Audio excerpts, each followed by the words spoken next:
Assalamu alaikum warahmatullahi wabarakatuh, mpenzi mtazamaji, natumai mzima buheri wa afya.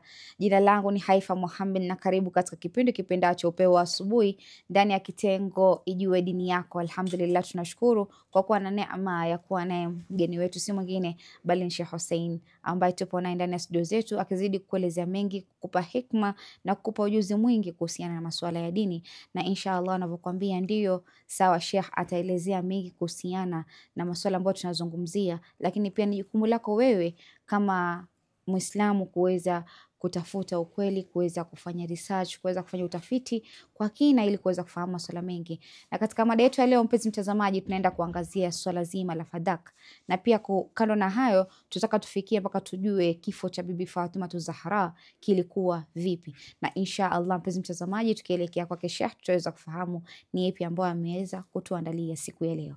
Assalamu alaikum warahmatullahi wabarakatuh. Wa alaikum assalam warahmatullahi wabarakatuh. Karibu sana Sheikh. Nashukuru sana. Naam. A'udhu billahi minash shaitani rajim. Bismillahir rahmanir rahim. Wa sallallahu ala sayyidina Muhammad wa ala alihi tayyibin at-tahirin. Allahumma salli ala Muhammad wa ali Muhammad wa ajil faraj. Now, Fadak na Fadaka ni nini? Mwanzo kabla hatujaanza kueleza Fadaka ni nini, lazima tuunganishe matukio ambayo yalitokea kwenye maisha ya Mtume na baada ya kufa kwa Mtume, ili tuweze kujua, kwa sababu tulisema mwanzo kwamba matukio ambayo yanatokea ndani ya dini ya Kiislamu na kwa Mtume specifically, si tu kwamba yanatokea kisudfa. Ndiyo. Ni vitu ambavyo vimepangwa na ipo chini ya mipango na maelekezo ya Mtume. Naam. Of which mwishowe Mtume anavijua, hata kama hayupo alijua kwamba vitakuja kutokea. Ndiyo. Kwa hivyo Uislamu kigenerally tukiuangalia, Mtume alipoanza kueneza dini ya Kiislamu, tunajua kwamba alianza kama yupo peke yake yeye na Lady Khadija. Sasa kuna kitu ambacho kilitokea pale mwanzo wa Uislamu, na hicho kitu tena mfano wake tukilinganisha ni kwamba tena kilitokea baada ya kufa kwa Mtume na kikatokea kwa mtoto wake pia. Ndiyo. Baada ya uongozi kubadilika. Ndiyo. Kwamba Mtume alipoanza kueneza dini ya Kiislamu pale mwanzo, tunaona kwamba Makuraish walikuwa against yeye. Na walikuwa wanatumia mbinu zote kuhakikisha kwamba Mtume haendelei wala afanikii katika kazi yake, kwa sababu alikuwa anapinga mambo yao yote ambao walikuwa wanafanya. Naam.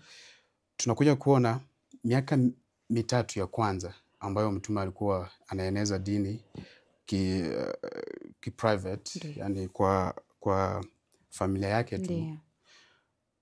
Alikuwa anasaidiwa sana na Lady Khadija, na tunaambiwa kwenye vitabu vya historia kwamba mali ya Bibi Khadija ilisaidia sana kwa kusimamisha Uislamu. Ndiyo. Na hiki kwenye haraka zote ambazo mtu anasimama nazo. Ndiyo. Kitu cha kwanza ambacho inafaa ategemee, irrespective ni haraka gani, ni ahakikishe kwamba ana uwezo, ana financial support ambayo itamwezesha kuendeleza haraka zake. Na Mtume kifinance aliweza kuipata kutoka kwa Lady Khadija. Tunajua kwamba Lady Khadija alikuwa na mali nyingi sana.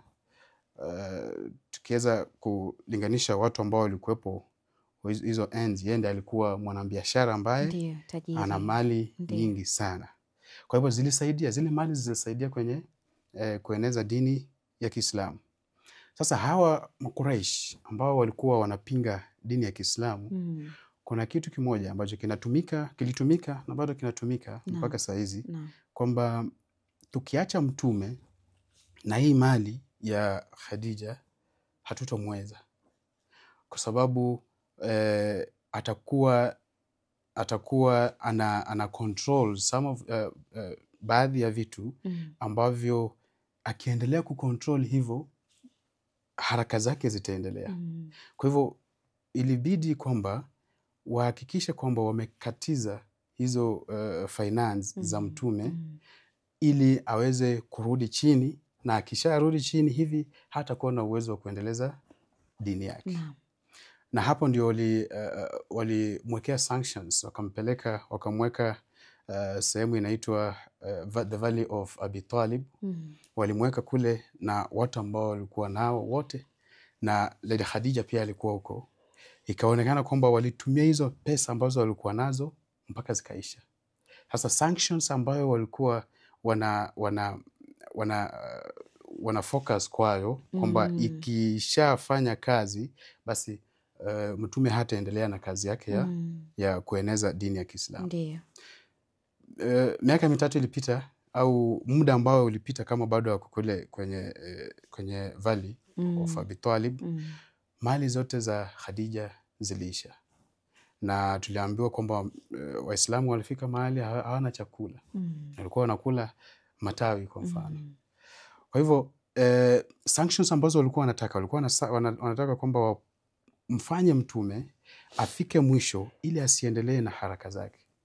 Na hii ndio uslubu au ndio njia ambayo watu ambao wapo kwenye uongozi huwa wanatumia sana sana kuhakikisha kwamba wana suppress mtu yote ambaye anajaribu ku raise up. Ndio. Na walijaribu kwa mtume na ilifika pale ilipofika, lakini walisahau kitu kimoja, kwamba mtume hategemei tu kwenye financial support peke yake. Kwa sababu mtume alikuwa anafanya nini? Alikuwa ana create, anaunda ideas, anaunda ideology ama akida kwa nyoyo za watu. Ndio. Sasa hii akida ndio itaweza kumsaidia hata kama hana chochote, lakini watu watahisi kwamba watakuwa karibu na yeye. Na baada ya kutengeneza au kufanya akida iwe imara, unaona yeye mwenyewe alikuwa na tabia nzuri pia. Zilikuwa zinavutia watu. So si tu kwamba mali peke yake ndio ilikuwa inasaidia kwenye kueneza dini ya Kiislamu. Sasa wale Makuraish ambao walikuwa wanapingana na yeye hawakuweka this into consideration, kwamba kuna vitu vingine ambavyo mtume anatumia ambavyo vitamsaidia kule mbele. Ndio. Na tuliona watu walianza kuingia kwenye Uislamu kwa sababu ya kusikia baadhi ya vitu ambavyo mtume anaeleza na vinaingiana na akida yao au na uasilia wao. Hata kama alikuwa hana hela. Ndio. Sasa hili tukio pia lilikuja kujirudia baada ya mtume kufa. Na tunajua kwamba mtume baada ya kutuacha mtume, ulimwengu wa Kiislamu au dini ya Kiislamu ilikuwa imegawanyika katika vikundi viwili. Kuna kikundi ambacho kilikuwa na Ahlul Bait na kuna kile kikundi kingine ambacho kilienda Saqifa. Sasa hivi vikundi viwili kuna kimoja ambacho kilikuwa na nguvu sana, ambacho ni hichi cha Saqifa. Na kwenye historia tunaambiwa kwamba baada ya kwenda Saqifa mambo ambayo yalitokea na ikapeleka mpaka hao wakachukua uongozi. Sasa baada ya kuchukua uongozi kuna matukio ambayo yalifanyika. Miongoni mwa tukio, walichukua ardhi ambayo ilikuwa inaitwa ardhi ya Fadak. Hii ardhi ya Fadak ilikuwa ni ardhi ambayo ni kama the source of revenue kwa mtume au kwa mtoto wa mtume Fatima, ambaye alikuwa anasaidia nayo watu wengine. Ilikuwa ardhi ambayo ilikuwa very fertile. Yani vitu vilikuwa vinapandwa hapo vingi sana na ilikuwa inaleta pesa nyingi, hela nyingi. Sasa wakaona kwamba nyumba ya mtume ikiendelea kuwa na hii ardhi, ina maana kwamba watakuwa na effect kwa watu. Watakuwa na control some of the things ambazo zitawaletea kuwa na semi kwa watu ambao watakuwa wanawasikiza. Sasa watafanya nini? Ndio. Itabidi waondoe hii ardhi ili wasiwe na hela, ili wasiwe na pesa ambazo watatumia kuvuta watu katika njia yao.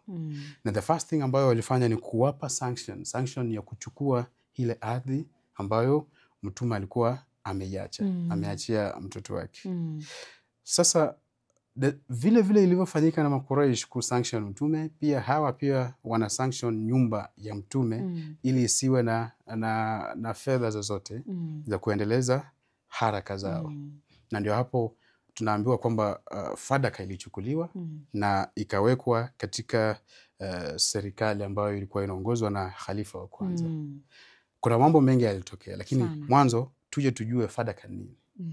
Mwanzo Fadaka ni kipande cha ardhi ambacho mtume alikipata baada ya kuwepo na hidna au kuwepo na mazungumzo, maelewano kati yake na Mayahudi. Hawa Mayahudi walikuwa wanakaa kule Khaybar. Sasa ilitokea mwaka wa 7 wa Hijra kwamba Khaybar ambayo ilikuwa sehemu ya Mayahudi, wale Mayahudi ambao walikuwa pale ndani walianza kuleta fitna katika Makuraish au Waarabu ambao walikuwa karibu. Sasa walianza kuongea na ahzab zingine, yani kabila zingine, wakiziambia kwamba ni vizuri tutengeneze group ambayo tunaweza pigana na mtume na tumshinde, kwa sababu tukija pamoja sisi sote lazima tutashinda mtume. Na hapo kwenye historia tunaambiwa kuna vita ambavyo vinaitwa vita vya ahzab, yani vita vya magroups. Nani alitengeneza? Walikuwa hawa Mayahudi. Kwa hivyo mtume aliposikia hivyo kwamba Mayahudi wana hizi haya maelekezo kwamba wanataka kuanza vita, lakini wanaongea na kabila zingine za Waarabu ili wote waanze vita na mtume, mtume alitoka ili kuenda kuwastopisha. Alitoka akaenda sehemu inaitwa Khaybar. Na Khaybar ndio eneo ambalo Mayahudi walikuwa wamekaa. Na kule Khaybar haikuwa tu eneo, ilikuwa kwamba wamejiprotect kama ilivyo kawaida ya Mayahudi. Wakiwa sehemu lazima wajiprotect, wahakikishe kwamba hakuna mtu anaingia ndani. Sasa Khaybar walikuwa wameprotect, wameweka ngome nzito. Zilikuwa ngome nyingi ambazo walikuwa wameweka ili mtu asiweze kuingia ndani. Na kwenye hizi ngome kulikuwa ngome moja ambayo ilikuwa nzito kushinda zote. Sasa mtume alipoenda kule akaenda karibu na hii ngome ambayo ni nzito kushinda zote, kwa sababu ukishaangusha mtu mkubwa hizi zingine zinafuata tu. Sasa alipoenda kule huo wakati Imam Ali alikuwa mgonjwa, na masahaba wote ambao walikuwepo wakati huo wote waliandamana na mtume wakaenda Khaybar.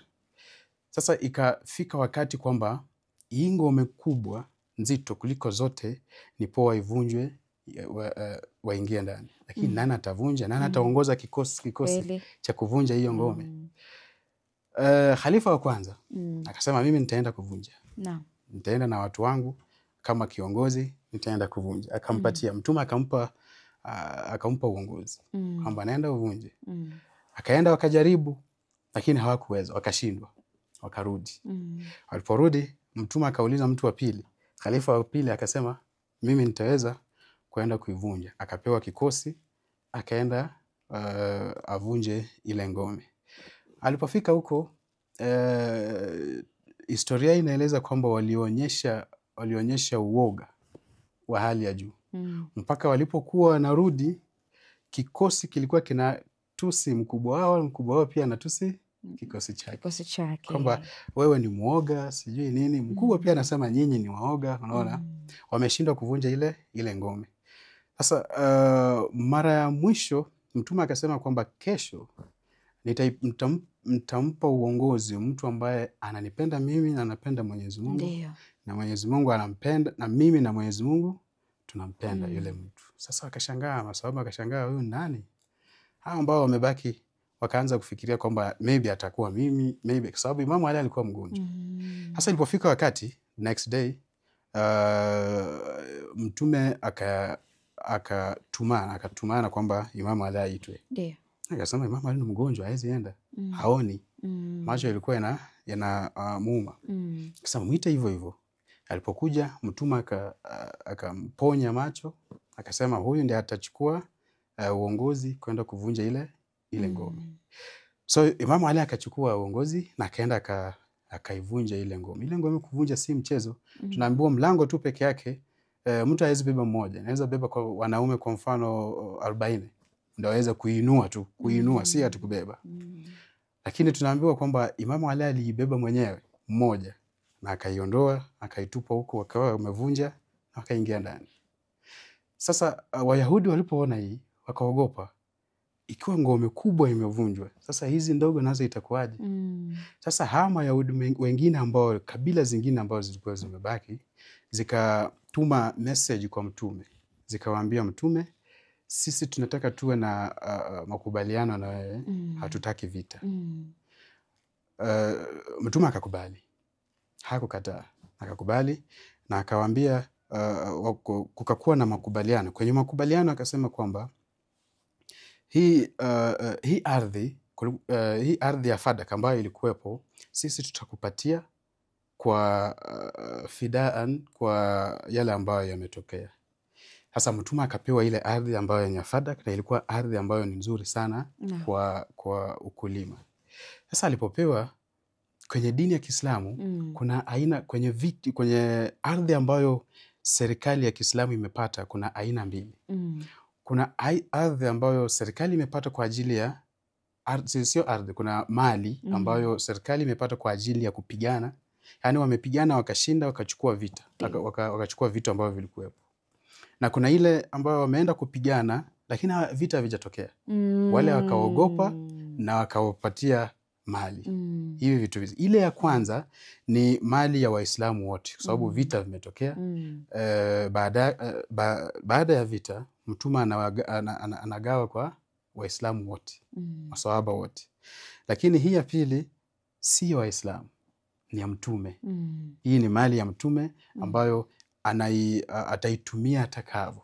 Sasa Fadak ni kwenye hii ya pili kwamba hakukuwa na vita, sasa mtume akaichukua ikawa ni mali ya mtume, si mali ya serikali ya Kiislamu. Kwa hivyo Fadak hawakupigana vita na ilikuwa ni mali ya mtume. Shukran sana Sheikh, hatachukua mapumziko, tukirudi tutaweza kuendelea na awamu ya pili. Inshallah. Kurudi kwako mpenzi mtazamaji, natumai katika awamu ya kwanza tukiwa naye Sheikh Hussein Patrova ndani ya studio zetu za Mahdi TV, naamini unaweza kufahamu kuhusiana na Fadak. Alikuwa anaelezea nini haswa Fadak, na nadhani ameweza kuelezea vizuri sana. Kulikuwa na mali ya serikali na kulikuwa na mali ambayo sio ya serikali, ambao kama kumetokea vita basi ile inaenda kwa umma, na kama hakujatokea vita basi ilikuwa ina maana yake. Fadak ilikuwa ni hii ya pili, na inshallah mpenzi mtazamaji, acha tuchukua mapumziko, tutakaporudi tutaendelea zaidi.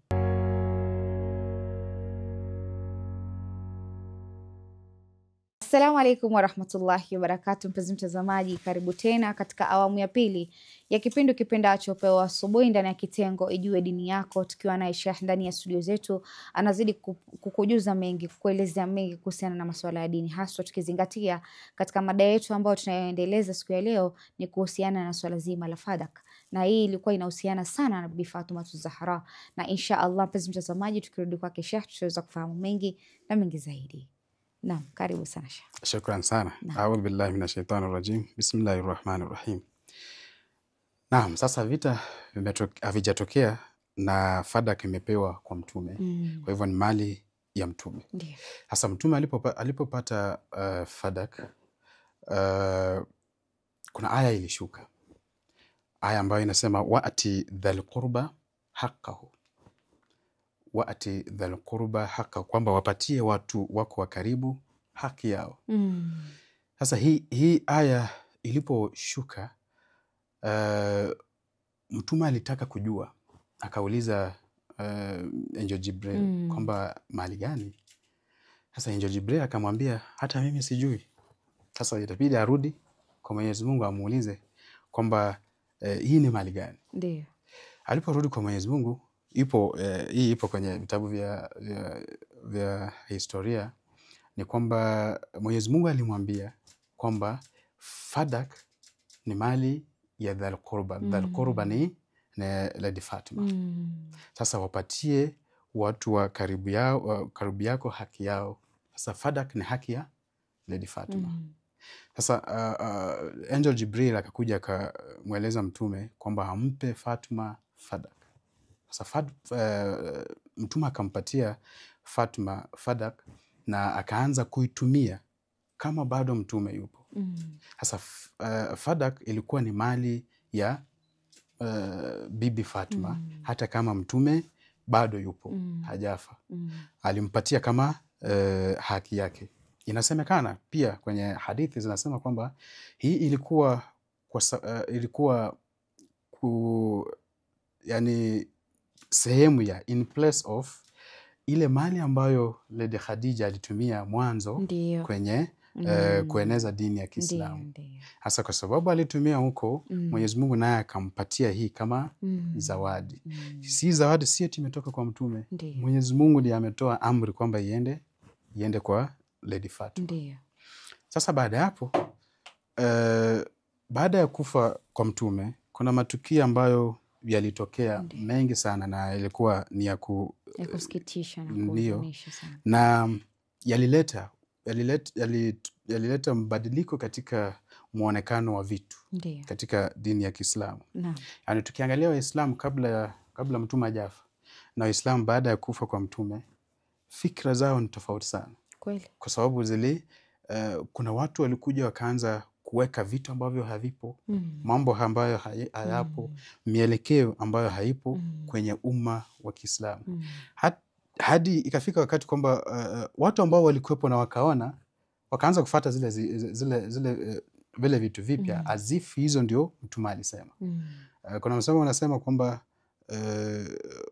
ukizoea kufanya kitu hata kama si right, itafika wakati hata watu ambao wanakupinga wanaanza kushuku, hii inaweza kuwa ndio right. Hii ambayo huyu anafanya maybe it's the right thing, kwa sababu unakirudia rudia. Na hiyo ndio ilikuwa hali baada ya kufa kwa Mtume. Kwa hivyo kitu cha kwanza nilivyoeleza mwanzo ni kwamba kuhakikisha kwamba nyumba ya Mtume inawekwa kwenye mazingira ambayo hawana uwezo wa kuendeleza haraka zao. Na ili kuhakikisha hilo, walichukua fadaka. Na fadaka ilikuwa sehemu ya kuingiza pesa, yani pesa nyingi sana kwenye nyumba ya Mtume. Wakaichukua, wakaipa serikali ambayo ilikuwepo huo wakati. Na khalifa wa kwanza ndiye aliyefanya haya mambo. Kwa hivyo fadak walipoichukua, Lady Fatma hakukaa. Bibi Fatma hakukaa tu kwamba wamechukua mali yangu wacha waende nazo. Alipigana. Alijaribu kuonyesha umma kwamba hivi ndio inafaa ikuwe. Na hawa hii mielekeo ambayo wanatoa kwa sababu wamechukua sehemu ambayo si yao. Na hakuna nyumba ilikuwa inafahamu sana dini zaidi ya nyumba ya Mtume. Ni kweli. Kila mtu alikuwa anafahamu dini. Sasa maelezo ambayo Bibi Fatma alikuwa anatoa ni maelezo ya kuonyesha umma kwamba this is the right way. Kama mngesimama nyinyi umma kama nyinyi muonyeshe ukweli, haya mambo hayangetokea. Na akawaeleza vizuri, mimi ni binti wa Mtume, nimeachwa, mimi ndiye nina haki ya kutekeleza baadhi ya vitu za Mtume, private properties za Mtume, mimi ndio nina haki nazo. Mtu mwingine hana haki. Sasa akasimama Lady Khadija, akaenda kwa Abu Bakr Lady Fatima. Bibi Fatma akaenda kwa khalifa wa kwanza ili kurudisha ile mali ambayo amechukua. Na sio hii tu peke yake ambayo ilichukuliwa. Kuna vitu vingi ambavyo vilichukuliwa vya Bibi Fatma. Hasa alipoenda kule, khalifa wa kwanza alimuitisha proof. Lete proof. Anasema kwamba hii nataka fadak, umechukua fadak ni yangu. Kwambia leta proof kama ni yako. Lady Fatma akaenda akaleta proof. Proof ilikuwa kwamba ameleta witness. Ameleta Imam Ali, ameleta Hassan na Hussein, na ameleta Umu Aiman, watu watatu. Sasa Abu Bakar alipoona hivyo akakataa kwa hoja zake. Anasema wewe umeleta Ali na Ali ni mume wako. Sasa atavuta tu nini kwake? Atavuta kiti kwake. Lazima atasema yale ambayo unataka. Umeleta Hassan na Hussein, haya ni watoto. umeleta Aiman, huyu hatumjui, ametoka nje. Sasa hawa watu ambao umeleta wote hawezi kuwa prove kwamba hii mali ni yako. Sasa hii tunaona fikra ambazo wanajaribu kuleta kwamba vipi utasema kwamba Imam Ali anaweza witness kitu ambacho sicho. Yani anafanya witness ya uongo. Yani ina maana kwamba Imam Ali anaweza danganya. Hii yani wanataka kujenga Mtume alipokuwa alijenga kwenye akili za watu kwamba Imam Ali is perfect. Ukiona kitu ambacho unafanya, ukiona Imam Ali amechukua njia na watu wengine wamechukua njia nyingine, wewe chukua njia ya Imam Ali. Lakini wanataka kupinga hiyo. Hapana, Imam Ali anaweza akadanganya. Sasa msichukue njia yake always. Unaona? Sasa alipokataa hivyo, ilikuwa imebaki njia nyingine moja ya kuhakikisha kwamba Fatma anapata haki yake. Na hiyo ilikuwa ya kutoa proof kutoka kwa Qur'an. Akasema sasa umekataa kwamba hii si mali yangu. Mtume hakunipa hii mali, kwamba ilikuwa ni mali ya Mtume baada alipokufa. Sasa kama ni mali ya Mtume, basi mimi ni mtoto wake, nipe mimi narithi hiyo mali ya Mtume, nipatie kama irithi ya Mtume.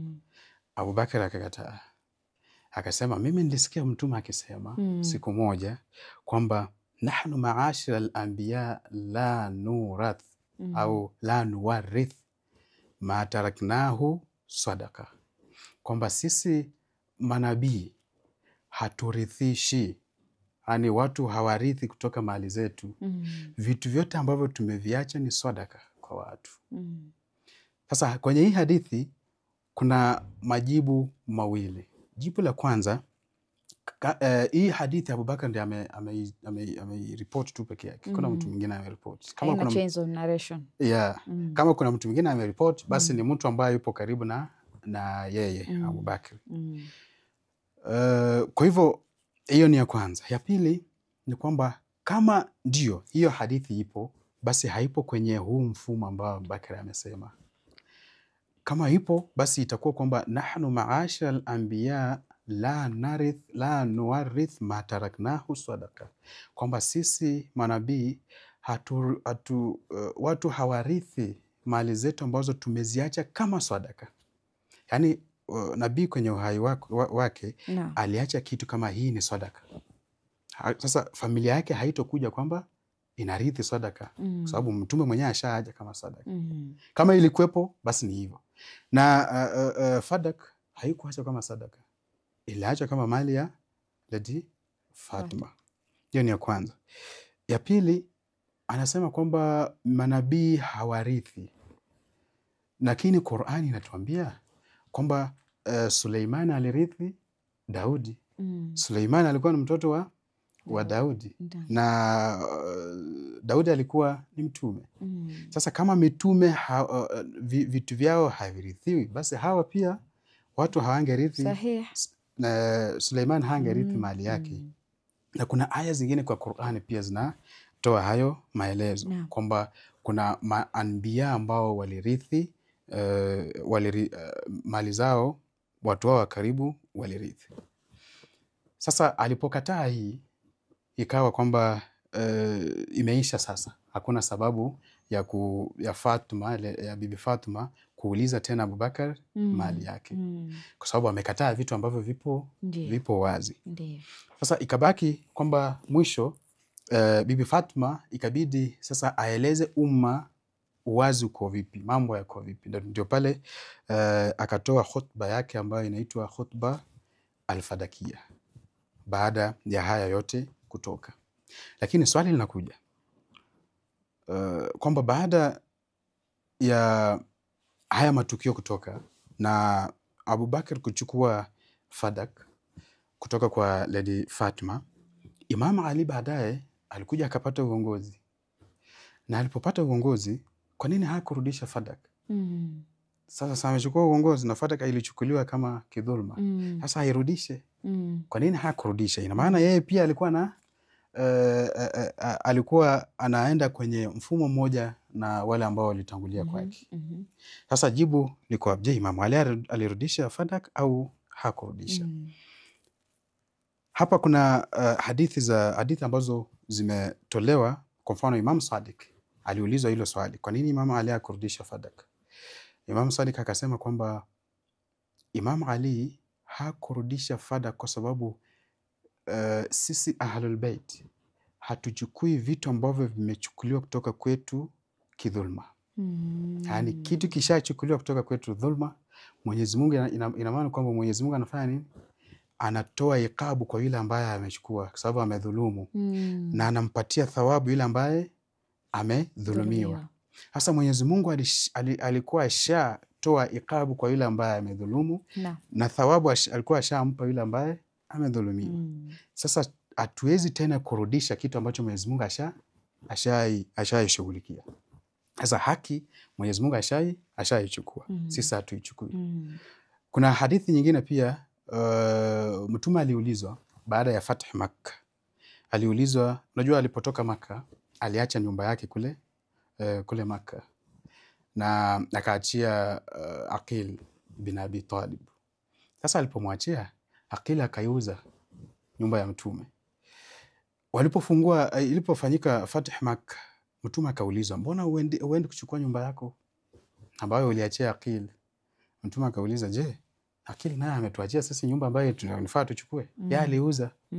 Akasema ndio, lakini ilikuwa yake, ilikuwa yako.